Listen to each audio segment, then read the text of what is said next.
So ito fuel pump to ng CRDI na H100.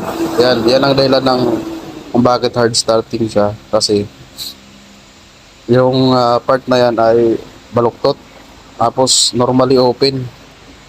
Ayan, normally open siya kaya singaw kahit anong pump hindi talaga nagsasaksyon. Ayan. So inayos lang natin yan. Ayan, so nakaangat kasi yan. Yung baluktot. Ang daming buhangin. Ayan, kumalso. So ayan, so